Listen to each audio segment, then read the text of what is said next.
Les rendez-vous de la conservation, un podcast inspirant proposé par MOOC Conservation et Youth Conservation de l'ICN.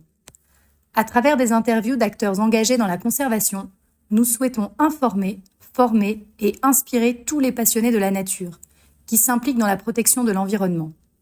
Bienvenue dans ces rendez-vous de la conservation.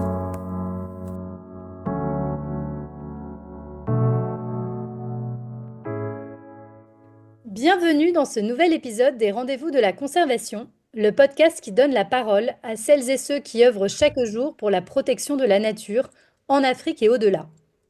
Aujourd'hui, j'ai le plaisir de recevoir Olalekan Gagnou Abou Soumanou, époux Amina, socio-anthropologue béninois et conseiller plaidoyer et renforcement mutuel des capacités au sein de l'organisation Join for Water Bénin, où il occupe également la fonction de point focal genre.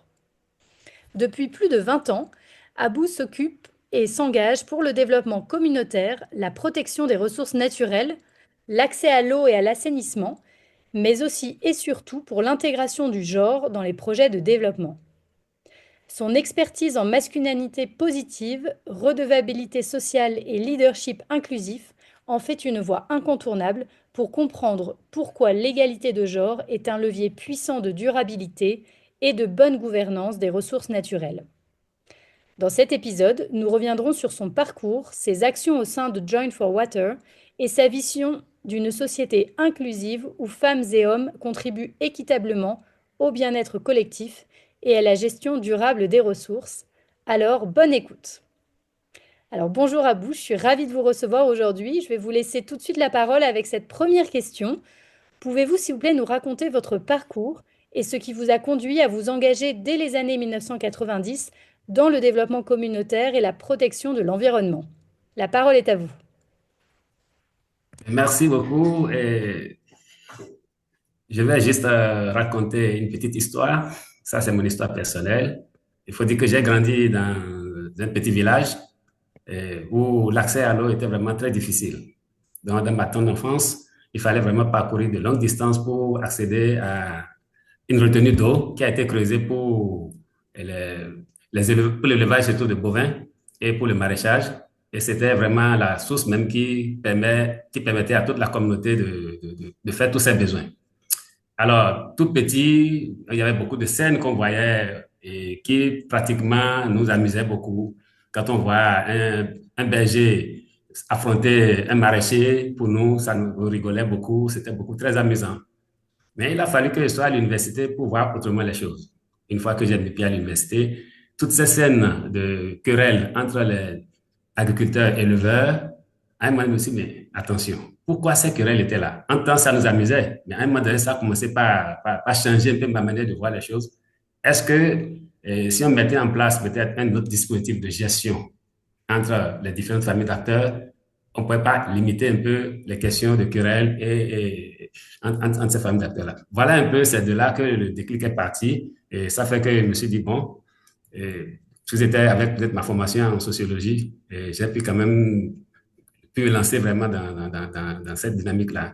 Et ça fait que pour ma sortie, donc pour ma maîtrise en sociologie, j'ai pu faire une soutenance sur le thème la gestion communautaire, donc les enjeux de la gestion communautaire des biens sociaux, c'est-à-dire un peu la gestion communautaire des biens sociaux par les organisations de la société civile. Là, ça m'a beaucoup interpellé parce que tout ce que j'ai vécu dans la tendre enfance, qui paraissait pour moi une scène très amusante, à un moment donné, je le vois maintenant comme une aberration. Il fallait chercher un peu quels sont les enjeux pour une gestion beaucoup plus participative, inclusive, éviter un peu la différenciation, c'est-à-dire de léser un peu l'autre parce que je veux profiter plus de la ressource que la nature m'offre. Voilà un peu, c'est comme ça a commencé. Et après ça, j'ai été récupéré par les ONG qui sont un peu dans soit la protection de l'environnement et la lutte contre l'excision, l'infanticide. Et voilà un peu, j'ai fait un peu mon petit parcours. Et c'est surtout dans les programmes de lutte contre l'excision et l'infanticide que la question du genre aussi m'est parvenue. Et quand on voit un peu toutes les pressions qui sont faites un peu sur les femmes, la discrimination, tout ça, donc ça a encore réveillé en moi un autre instinct, et ce qui a fait que j'ai beaucoup plus encore approfondi un peu mes connaissances et mon engagement dans les gens. Voilà un peu la petite histoire. Merci à vous pour cette entrée en matière. Vous travaillez aujourd'hui avec l'organisation Join for Water Bénin et je crois depuis plus de 15 ans maintenant. Euh, Oui. Quelles sont vos principales missions et responsabilités au sein de cette organisation? OK, merci. J'ai intégré Chain for Water. À l'époque, c'était Protos, et comme assistant technique en charge de l'ingénierie sociale.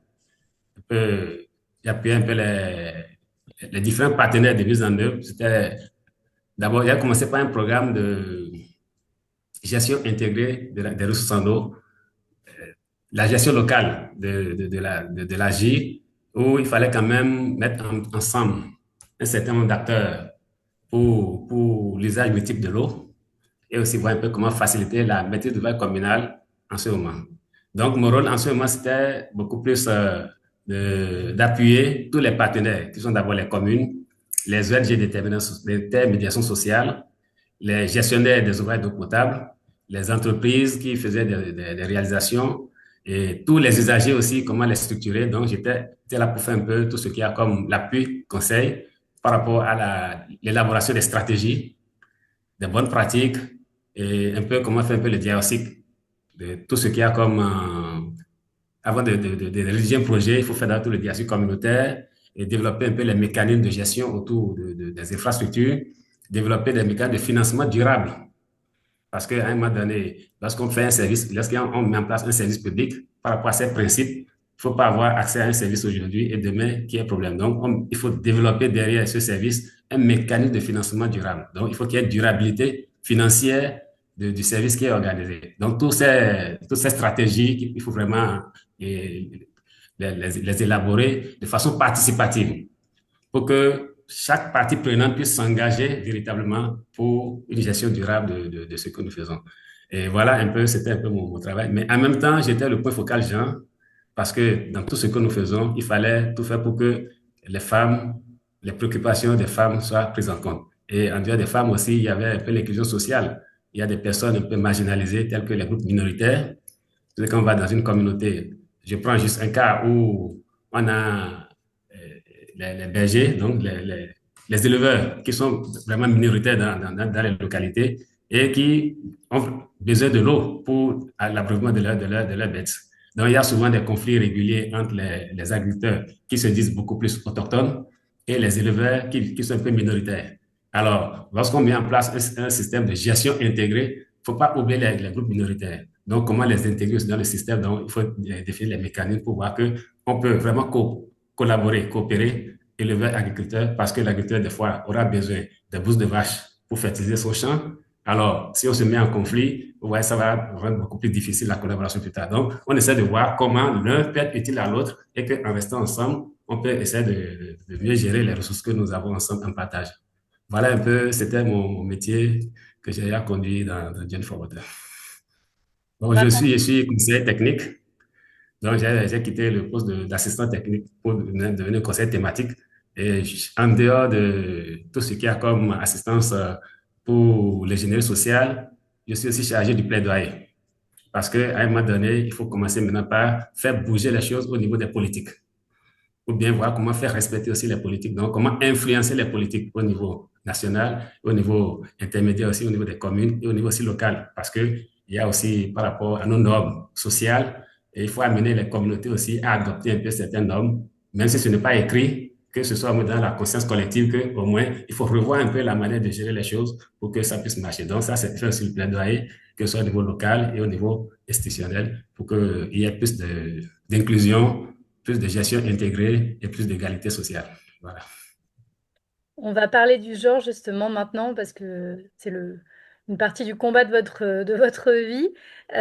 Comment en êtes-vous venu à bout à faire du genre un axe central de votre engagement professionnel et militant?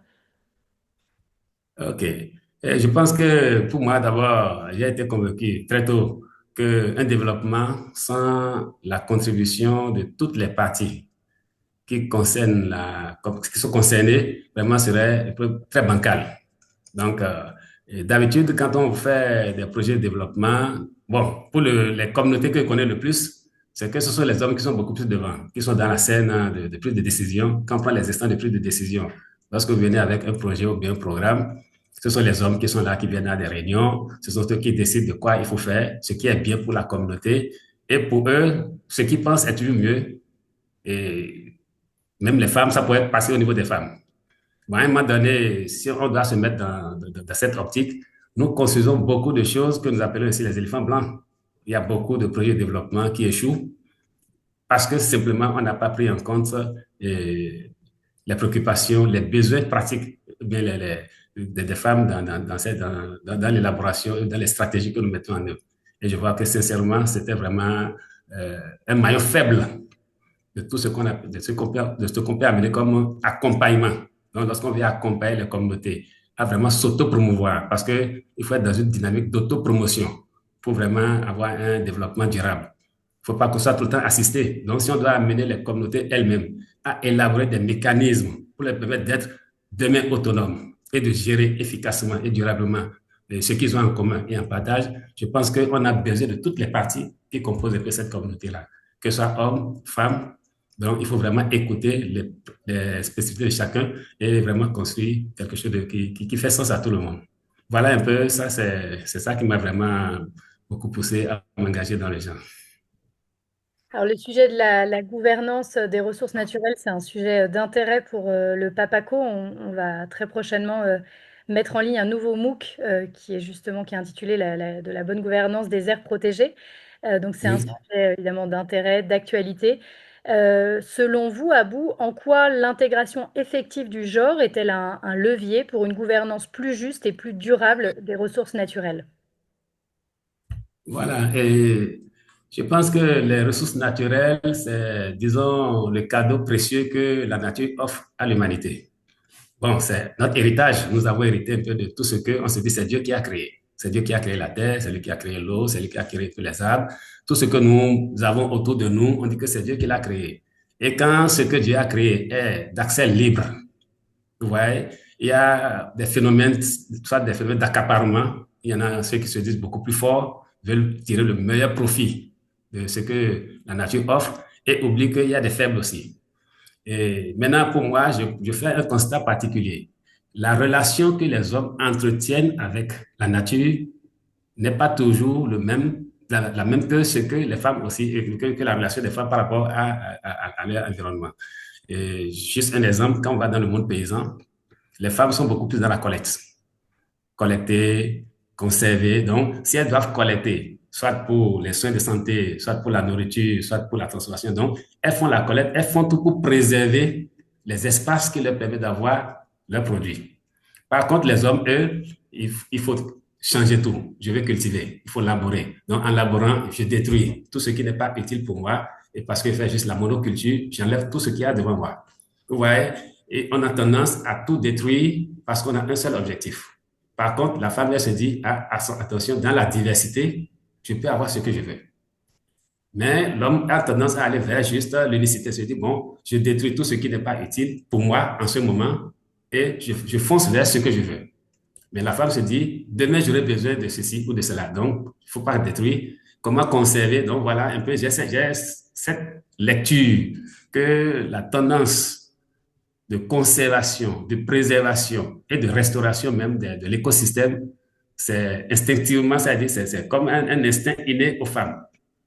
Et par contre, pour les hommes, c'est beaucoup plus l'instant, on veut beaucoup de profit, donc il faut aller beaucoup plus vite, un gain, oubliant que demain, ça dit, si on veut avoir beaucoup aujourd'hui, ça peut compromettre ce qu'on aura demain. Alors, si on laisse chacun évoluer naturellement selon ses instincts, à un moment donné, quand il y a catastrophe, nous allons tous partager le prix. Que ce soit homme-femme, on va constater que tout est emblavé et il n'y a plus de ressources naturelles. C'est-à-dire, l'eau est partie, l'écosystème est dégradé, on n'a plus les types de collecte. Bon, voilà, et tous nous allons payer le prix. Et ceux qui paient beaucoup plus le plus cher, ce sont les femmes. Elle n'a plus accès à sa matière première, elle n'a plus accès même pour juste la médecine. Aujourd'hui, dans la tradition, les femmes préfèrent plus les herbes pour se soigner. Alors, si avec la culture, l'extension des cultures, on détruit tout, finalement, on n'a plus accès aux tisanes, on n'a plus accès à. Donc, c'est les femmes qui souffrent beaucoup plus pour accéder un peu à ces ressources-là. On se dit alors, pour vraiment avoir, pour réussir les projets de restauration, de conservation de l'écosystème, on a vraiment besoin de considérer aussi quels sont les besoins des femmes, quels sont les besoins des hommes. Et ça, lorsqu'on vraiment on le fait, ça permet de voir, OK, c'est vrai, on réserve, on peut faire un genre d'affectation de sol. Je dis, bon, on réserve cette partie pour l'exploitation des femmes, cette partie pour la production maraîchère, cette partie. Donc, on peut essayer de revoir notre manière d'organiser et de gérer un peu ce que nous avons en commun. Donc, voilà un peu pour avoir une gestion vraiment beaucoup plus intégrée des ressources naturelles que la nature nous offre. Il faut vraiment tenir compte un peu des besoins de chaque membre de la communauté et tenir compte aussi de notre tradition, de nos manières de faire. Donc, je prends un cas simple, quand on prend l'agroécologie. Aujourd'hui, les gens utilisent beaucoup les intrants pour cultiver, pour avoir plus de rendement. Donc, on met les herbicides, on met... Alors que nous voulons, surtout quand on est dans les zones un peu humides, où on a besoin de conserver un peu l'écosystème, ouais, les femmes se disent, elles n'ont pas peut-être les moyens pour acheter les engrais et les intrants. Donc, elles préfèrent beaucoup plus le fumier, faire un peu donc, elles sont beaucoup plus aptes à accepter un peu la transition agroécologique que les hommes, en se disant qu'elles n'ont pas toujours les moyens pour acheter les intrants, mais au moins elles peuvent adapter, c'est-à-dire voir comment restaurer ce que la nature offrait naturellement et qui commence par se dégrader. Donc, voilà un peu quand on prend en compte un peu la réalité des femmes, la réalité des hommes, on peut trouver un peu le juste milieu. Alors, comment faire en sorte que, en recherchant beaucoup de profits, qu'on conserve aussi l'écosystème parce que de l'autre côté, il y en a qui n'ont pas les moyens. Et maintenant, là où le bas blesse encore plus, c'est que l'accès à cette ressource-là n'est pas toujours le même entre les hommes et les femmes. Lorsque vous prêtez une terre à une femme pour cultiver et qu'elle doit investir tout son temps pour restaurer l'écosystème, dès que l'écosystème est restauré, on lui arrache cette terre pour dire, bon, tu n'es pas propriétaire terrien, c'est à l'homme que ça va. Donc, ça décourage aussi tous les engagements de restauration, de conservation que les femmes avaient en elles. Donc, il y a beaucoup d'enjeux un peu liés à ça. Si tout le monde n'a pas un accès durable et sécurisé à son espace de travail, ce sera difficile pour nous. Donc, alors, comment concilier le peu de conservation que nous avons, c'est aussi grâce aussi à cette différenciation et à nos relations que nous entretenons avec l'écosystème. Donc, on a besoin et des hommes et des femmes pour vraiment faire la restauration et la gestion durable des ressources naturelles. Et à bout, vous travaillez aussi sur le concept de masculinité positive. Euh, Oui, c'est pas forcément un concept avec lequel nos auditeurs sont familiers. Est-ce que vous pouvez nous oui. en parler un petit peu et nous dire comment cette approche permet de mieux impliquer les hommes dans l'égalité de genre et la gouvernance participative? OK. Bon, pour moi, la masculinité positive, vraiment, c'est aujourd'hui une approche, je vais dire pratiquement, que nous devons beaucoup plus intégrer et qui permet d'amener beaucoup plus les hommes à mieux comprendre les situations d'inégalité. Parce que pendant longtemps, on pense que c'est en travaillant seulement avec les femmes, en éveillant en elles le pouvoir qu'elles ont pour changer les choses qu'on peut arriver. Mais à un moment donné, on a des effets pervers. On a des effets pervers où des ménages sont divisés parce que la femme veut avoir plus de pouvoir, l'homme se sent beaucoup plus menacé par rapport. Parce que nous sommes dans des sociétés un peu patriarcales, plus ou moins, entre griffes, où l'homme se dit, c'est moi qui dois prendre, c'est à moi le dernier mot. Donc, du coup, lorsque nous faisons tout le travail de sensibilisation, de changement, de, comment on appelle, des relations de genre en travaillant uniquement avec les femmes, on n'arrive vraiment pas à avoir la solution. Donc, nous sommes dit alors, pourquoi pas impliquer alors d'abord les hommes. Et moi, particulièrement, ce que j'utilise, j'ai un outil, une matière que j'appelle la MAG, la matière d'analyse genre, qui permet, lorsque j'ai une intervention à faire, je fais un focus avec les hommes et je cherche à comprendre. Alors, l'intervention que nous voulons mener là, qu'est-ce que ça aura comme impact sur la femme dans le ménage, sur l'homme dans le ménage, sur le ménage tout entier et au niveau de la culture et de toute la société. Donc, ça leur permet de voir si au final, ce que nous voulons comme résultat ne peut pas changer significativement les relations de pouvoir entre ma femme et moi. Donc, pourquoi ne pas accepter qu'on prenne en compte la préoccupation de la femme? Parce que pour lui, c'est la finalité qui lui fait peur au départ. Donc, avant même d'engager une action, lorsqu'on veut vraiment faire l'inclusion aux gens, il faut appeler les hommes, leur expliquer réellement quel est l'impact de l'action que nous voulons mener avec l'intégration des femmes. Et quand ils vont déjà comprendre que, en le faisant, peut-être que la femme va gagner plus de temps, et quand elle gagne plus de temps, ça lui permet de faire autre chose et d'être plus utile encore dans le ménage. Et si elle est plus dans le ménage se porte mieux. Et moi aussi, en tant qu'homme, j'aurai plus de temps aussi. Ça, vous voyez, elle peut m'aider ici ou ça. Donc, avec cette intégration des hommes dans la stratégie même de lutte contre les inégalités sociales, on a plus de rendement. Donc, vraiment, l'outil MAG, moi, je l'ai beaucoup plus. C'est vraiment un outil magique que je l'appelle souvent. Donc, chaque fois qu'il y a une intervention à faire avec toutes les stratégies d'intégration, de prise en compte des préoccupations des hommes et des femmes, c'est d'abord retrouver les hommes et leur expliquer réellement qu'est-ce que ça aura comme impact. Qu'est-ce qu'on a à gagner et qu'est-ce qu'on a à perdre. Là, il vide tout ce qu'il a comme doute, ses peurs, ses craintes par rapport à ces stratégies. Et il comprend que non, le genre, ce n'est pas forcément pour m'évincer dans mon pouvoir, mais c'est beaucoup plus pour m'aider à avoir plus de rendement, pour avoir plus un mieux-être dans la famille et dans le ménage. Donc, ça permet vraiment de bouleverser un peu les inégalités sociales et d'amener toutes les parties prenantes d'être vraiment engagées dans ce que nous faisons. Je pense que avec ça, progressivement, on a vraiment à lever un peu les barrières. Donc, un peu pour l'aborder, il y a beaucoup d'actions que nous faisons. Les femmes d'abord à part, les hommes ensuite, et on essaie de voir quelles sont leurs préoccupations. Mais avant d'engager des actions inclusives, il faut vraiment s'occuper des hommes et demander maintenant avec eux quelle est la meilleure stratégie alors pour aborder cette question qui fait un peu mal à toute la communauté. Parce que ça, les gens vont voir mal comment moi, homme, j'aide ma femme à transporter le fardeau. Alors, si je le fais, moi, je sais que je le fais pour que ma femme n'ait pas mal au dos parce qu'elle a un bébé et ainsi ça, mais c'est moi qui sais ce que je ressens en aidant ma femme. Mais comment la société va voir ça? La société va mal percevoir ça. Alors, qu'est-ce qu'on peut faire alors pour que la société puisse accepter ce changement de rôle que moi, j'ai trouvé dans mon ménage? Donc, ensemble, on trouve maintenant, à commencer par un vieux. Il y a un vieux du village qui est là, peut-être les sages, les conservateurs. Donc, comment les impliquer d'abord si eux sont déjà, s'ils ont accepté ce changement? Et on les prend comme promoteurs de ce changement social. Donc, si c'est eux qui en parlent, les leaders religieux, les personnes vraiment influentes, ce sont ces personnes-là qui sont d'abord convaincues par rapport au changement que nous voulons pour qu'il y ait plus d'égalité sociale. Si c'est porté par ces personnes, les jeunes suivent facilement. Mais lorsque ça vient par un jeune, c'est parce qu'il est allé à l'école, il veut faire l'intellectuel. Donc, rapidement, il y a un peu des oppositions, des gens pour casser un peu la dynamique au niveau social. Donc, voilà, la masculinité positive, ça nous permet d'abord d'identifier d'abord quels sont les leaders d'opinion et quelles sont vraiment les stratégies que nous pouvons intégrer pour que les influenceurs communautaires puissent vraiment accepter le changement que nous voulons.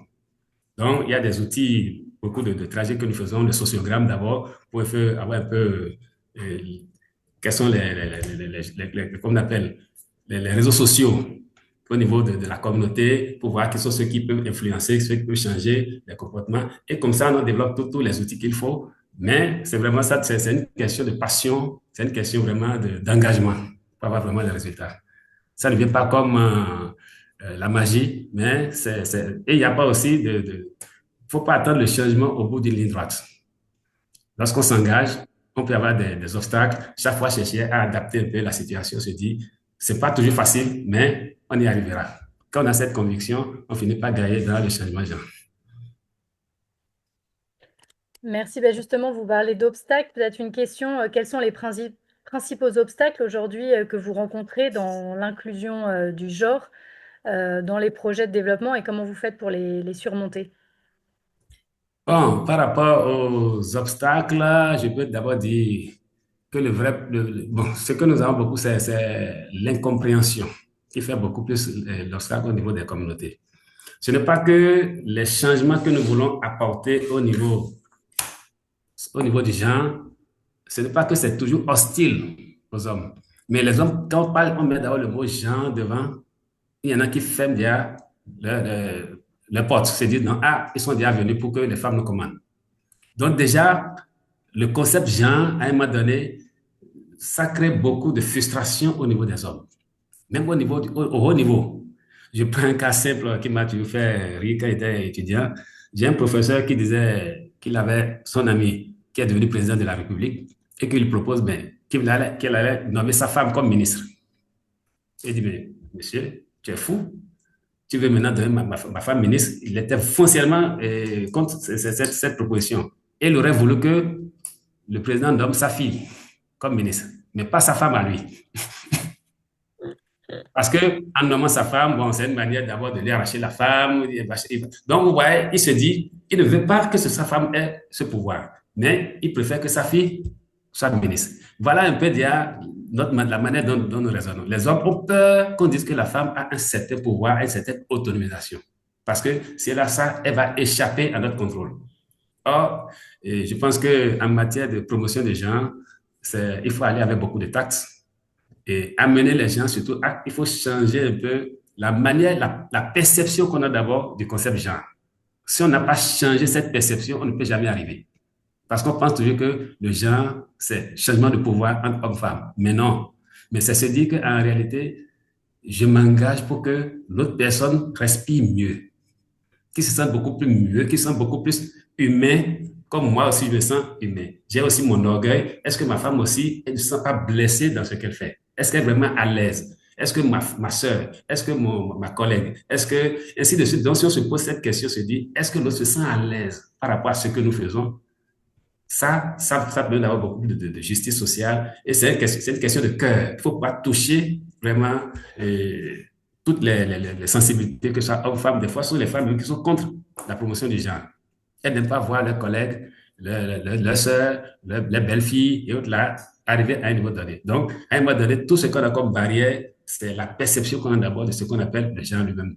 Donc, le concept même, c'est de voir si on peut essayer de... Moi, des fois, je n'aborde pas la question en évoquant on veut faire le genre. Non, on parle de développement juste. Et on se dit, bon, comment on se sent nous-mêmes?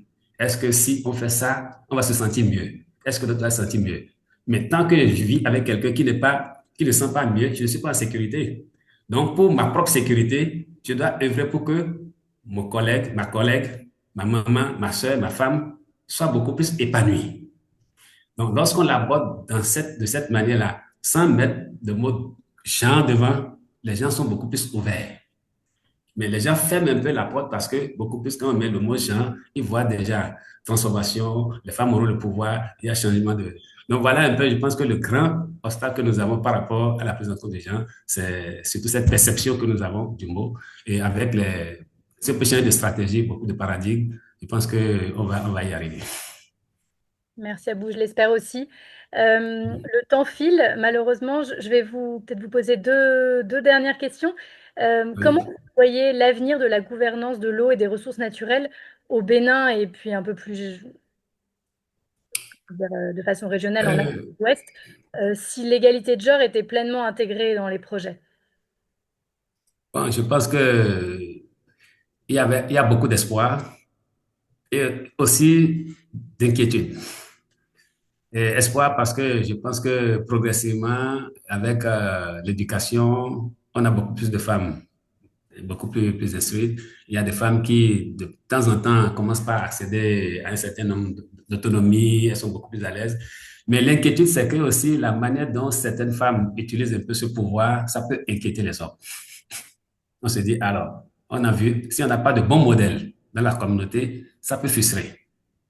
Donc, c'est de voir un peu comment, si vraiment on peut avoir cette autonomisation des hommes et des femmes et que l'autonomisation ne soit pas perçue comme un problème pour le développement, je pense qu'on va vraiment y arriver.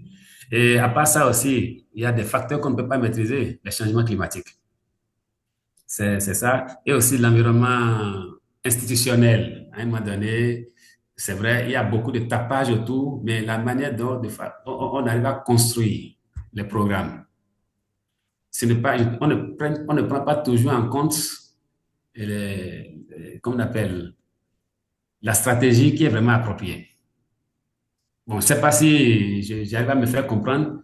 En réalité, on a tendance à se dire, voilà, il y a un modèle qui a bien marché dans un pays X ou Y, et on veut vraiment le transporter et se dire, bon, voilà, si on fait comme ça au Bénin ou ailleurs, ça peut marcher. Or, en réalité, je pense que, je me dis, les réponses à chaque problème d'inégalité sociale se trouvent à côté, pas loin.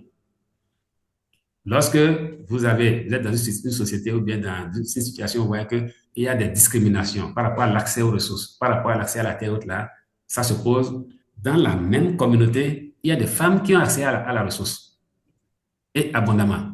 Donc, c'est de chercher à voir quels sont les facteurs qui ont permis à une femme X de la même communauté accéder à cette ressource qui manque à celle qui est d'à côté et de voir alors comment on peut créer une dynamique pour amener l'autre aussi à avoir la même chose. Donc, s'il y a une qui a déjà brisé les stéréotypes, qui a brisé un peu la situation dans le même contexte et qui a marché, aujourd'hui, c'est de voir comment mettre donner des outils pour aller collecter vraiment ces stratégies qui ont déjà donné des résultats assez convaincants dans le milieu et essayer de répliquer. Que de dire, on a des modèles tout fournis, bon voilà, et le modèle Jean, il faut faire ci, il faut faire ça. Non, ça ne marche pas partout. Donc, c'est de chercher à voir, alors, dans chaque situation, il y a toujours la solution à côté. Et je pense que si on arrive à vraiment amener les concepteurs à adopter une telle stratégie, on aura beaucoup d'espoir, on aura beaucoup de changements et beaucoup d'équité et beaucoup de justice sociale. Merci beaucoup, Abou, pour ce message plein d'espoir. Je suis désolée, je vais devoir arrêter l'entretien là, mais merci d'être venu en tout cas, merci d'être venu témoigner. Merci pour votre témoignage très inspirant qui nous rappelle que l'égalité de genre n'est pas seulement une question de justice sociale, mais aussi une condition essentielle de durabilité dans la gestion des ressources naturelles. Et à travers votre parcours et vos actions au sein de Join for Water Bénin, vous montrez que l'inclusion, le dialogue et le leadership partagé ouvrent la voie à des solutions plus justes, plus efficaces et plus durables. Si cet épisode vous a plu, n'hésitez pas à le partager et à vous abonner à notre chaîne Les Rendez-vous de la Conservation pour découvrir d'autres voix comme Abou qui font avancer la conservation et l'équité sociale. Merci beaucoup Abou, très bonne journée. Merci. Merci. Le plaisir est vraiment partagé.